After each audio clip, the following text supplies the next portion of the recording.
tandanya kalau amal kita itu diterima sama Allah. Kita seperti yang sering saya katakan, kita ini sampai meninggal dunia nggak ada yang tahu amal kita diterima yang mana, yang diterima yang mana, diterima apa kagak, nggak ada yang tahu. Dan itu sebenarnya pikiran ini obat buat kita supaya kita nggak ujub, nggak bangga sama amal kita ya. Coba anda tanya, ente jawab amal ibadah ente yang mana sejak balik sampai sekarang yang pasti diterima. Tunjukin yang ente tahu pasti diterima.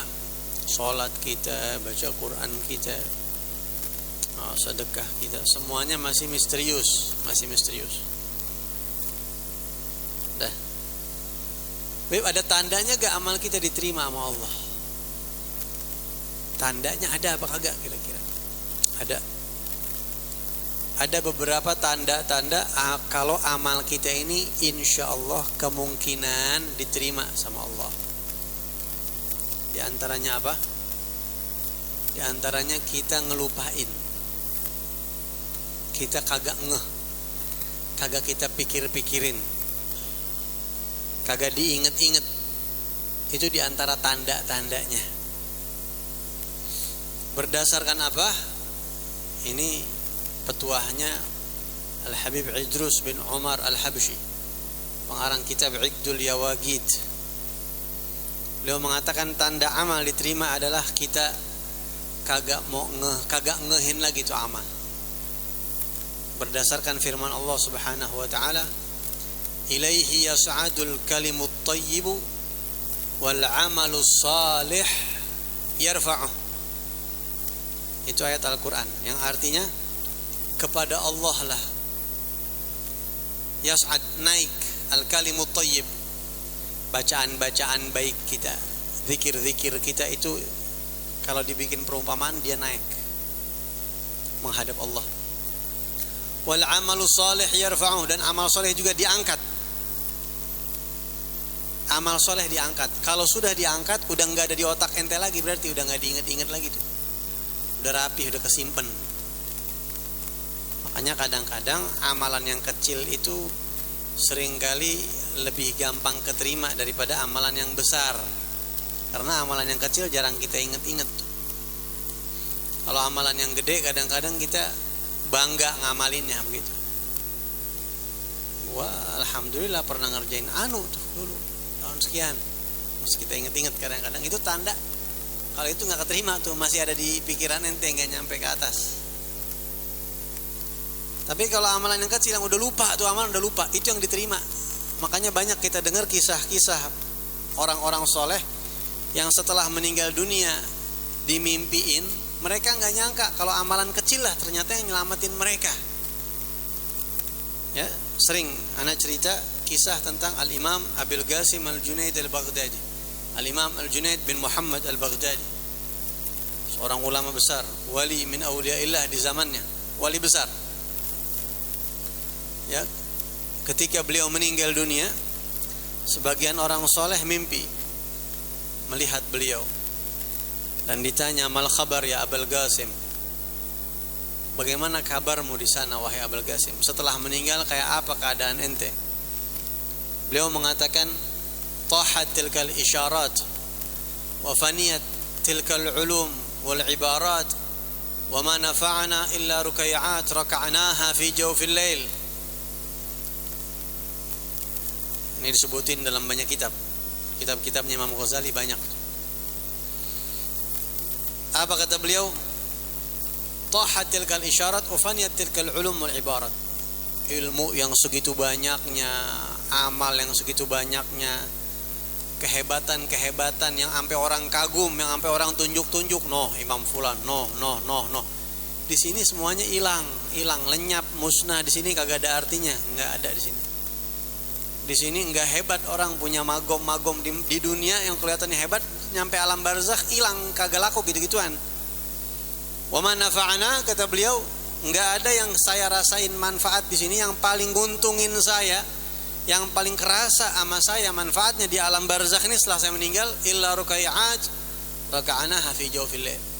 Salat-salat ringan Yang saya kerjain beberapa rakaat di tengah malam kagak ada orang yang lihat. Itu nggak tahu yang nyelamatin saya di sini, itu amalan begitu tuh. Yang kagak kelihatan orang, tengah malam kita sholat 2 rakaat, 4 rakaat, ya, sholat malam kan kagak ada yang lihat itu. Kalau ngajar begini nih, kira-kira ada pahalanya gak? Udah ngajar ada pahalanya, mudah-mudahan mah ada, mudah-mudahan. Tapi saya pribadi sih udah kagak ngarep, udah ujub mulu kali, udah riak mulu kali, orang dilihat orang banyak banget. Belum lagi ntar kadang-kadang suka ada yang muji, suka wah udah hilang. Yang kagak kelihatan orang tuh yang kadang-kadang yang kecil-kecil begitu tuh yang kerasa manfaatnya di sono. Ada seorang wanita, orang kampung, orang biasa, orang perempuan meninggal dunia. Pas lagi dimandiin jenazahnya, si amil perempuan yang mandiin jenazahnya heran-heran, kaget ngelihat wajah si wanita ini begitu terang, berseri-seri. Ini orang Masya Allah banget ini, dimandiin jenazahnya. Ini orang amalannya apa ini? Sampai meninggalnya begini, cakep banget. Dia minta sama Allah, pengen tahu amalannya ini orang apa. Yang mandiin mimpi, setelah dikuburin beres mimpi ketemu dia. Ya ini mencerita buat yang percaya mimpi aja. Kalau nggak percaya mimpi kagak ngapa-ngapa ya, kagak ngapa-ngapa. Diterangin dalil juga nggak bakalan masuk. Kalau orang udah kagak demen mah udah naik kuburan masing-masing. Ambil nasihat dari kisah-kisah ini, ambil hikmah. Ketemu ditanya, antum bagaimana keadaan sana? Kama tarain, sebagaimana yang kamu lihat sekarang. Ana bihamdillah, alhamdulillah saya dalam keadaan baik. Allah ridho sama saya, Allah masukin saya ke dalam rahmatnya. Boleh tahu amalan apa yang sampai bikin Allah ridho sama engkau? Apa dia kata? Saya punya amalan rutin istiqomah tiap hari, saya kagak tinggal. Apa tuh? Ngasih makan orang, walaupun cuma 1 orang, saya setiap hari mesti ngasih makan orang. Hebat gak? Hebat kan? Ngasih makan orang. Dan saya berusaha nggak bakalan mau saya makan enak kalau saya belum nemu orang. Beli makanan buat saya 1, buat orang 1 tuh. 1 hari karena satu dan lain hal saya kagak sempet ngasih orang ya. Saya lupa apakah emang gak punya duit atau punya duit tapi gak ketemu orang butuhnya. Namanya zaman dulu kan mungkin tinggal gak kayak kita di kampung yang ramai begini ya. Karena satu dan lain hal akhirnya saya mau makan nih, pantangan gak mau makan kecuali udah ngasih orang dulu gitu. Udah dah, saya mesti makan, saya gak ketemu orang, tapi makanan udah saya siapin. Akhirnya ada keledai, saya kasih keledai itu makanan. Agak ngasih orang, ngasih binatang dah. Dimakan sama tuh keledai. Itu yang bikin Allah ridha sama saya, ngatnya itu. Ngasih makan binatang bukan ngasih makan orang. Subhanallah. Kisah yang sama disebutkan dalam kitab Idah Asrar Ulumil Mugarrabin. Nggak apa-apa, anda sebutin aja kitabnya. Anda demen nyebutin referensi itu, anda demen biar ente buka-buka kitab. Kalaupun nggak ente yang buka-buka kitab, mungkin kalau ini direkam nanti yang denger buka kitab itu. Karena ada beberapa orang, ada 1 orang yang ngundang saya di Aceh. Dia bilang, Habib, salah satu hal yang saya suka dari Habib itu, Habib suka nyebutin referensi di ceramah antum. Jadi anda cari itu kitab, buka, ketemu. Kebetulan dia ustadz ya. Kadang-kadang manfaatnya bukan buat yang di sini, buat yang di mana tahu begitu. Ini kitab Al-Idah Asrar Ulumil Mugarrabin adalah kitab yang kagak pernah lepas dari tangannya Al-Imamul Haddad, Sahibur Ratib. Habib Abdul Haddad, majlis tempat duduk yang beliau nggak pernah lepas dari kitab itu. Khatam mulai lagi, khatam mulai lagi. Ya, kitab azim, masya Allah, kitab luar biasa. Kitab yang menguak, membuka rahasia ilmunya para wali. Keren batu kitab, keren banget. Udah deh, pokoknya kita kalau baca kitab itu nggak ada nilainya diri kita kayaknya. Wallah jauh banget. Di situ disebutin ada satu kisah seorang ulama di masanya sebelum masa Rasulullah, masa-masa dahulu. Di masa masa sebelum Nabi Muhammad. Ya. Yang disebutkan dalam beberapa literatur klasik. Di antara Bani Israel kalau nggak salah ada seorang alim, seorang ulama yang giat berdakwah, dakwah sana sini, dikenal orang, nulis kitab bahkan sampai dia menulis sekian kitab. Yani mungkin zaman dulu kitab nggak kayak sekarang, tapi artinya dia punya kumpulan-kumpulan petuah, mauidhah yang disebarin ke murid-muridnya sampai tenar kemana-mana. Masya Allah kan, manfaat, Masya Allah, Masya Allah.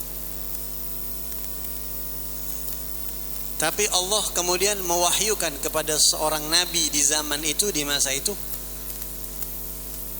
yang Allah katakan, wahai nabi, sampaikan kepada alim fulan itu, qul lahu ma asabta ridaya, apa yang telah kau perbuat selama ini belum dapat, belum kena, belum mempan buat dapetin ridho saya. Sampaikan ke dia begitu. Sampaikan, namanya nabi, nyampein. Ini orang kelagapan, sedih dia. Ya Allah, habis dah saya. Akhirnya setelah dia dengar penyampaian nabi itu, dia tutup, dia berhenti. Udah, saya mau pergi ke gunung aja, saya nggak mau dakwah lagi. Maksudnya saya nggak mau. Ternyata ini jangan-jangan penuh riya nih saya nih di sini nih. Kayaknya saya mesti berkhalwat, munajat sama Allah, ngebersihin batin saya. Dia pergi ke gunung, dia ibadah di sono. Ya, mendekatkan diri sama Allah, menjauh dari popularitas, menjauh dari manusia, demi mencari ridha Allah.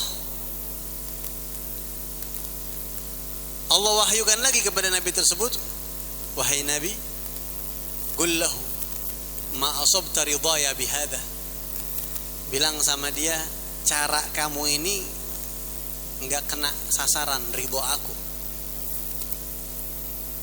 Ya, bingung enggak? Bingung. Ya Allah, terus saya mesti bagaimana, wahai nabi, bimbing saya.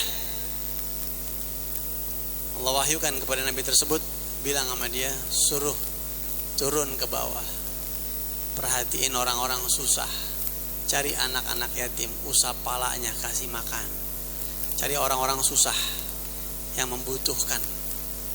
Noh, mereka-mereka yang jauh, yang susah, samperin. Dengan begitu aku akan ridho kepada dia, bilangin sama dia.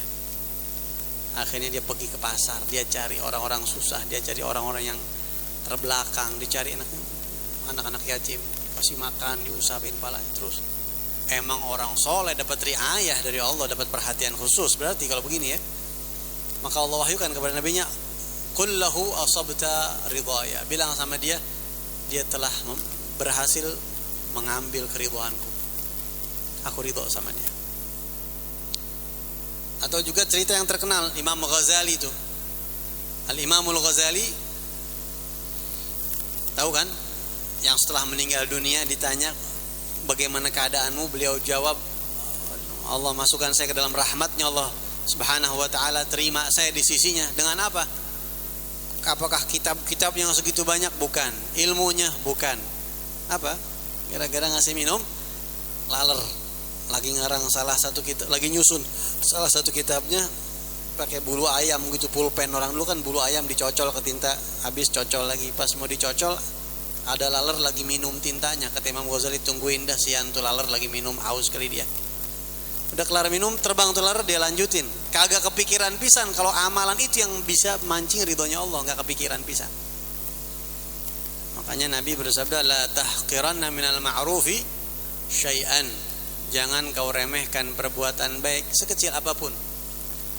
Walau antalqa akhak wa wajhuka ilaihi munbasit, atau walau antalqa akhaka biwajhin taliq, atau kama ruwiya an Nabi SAW.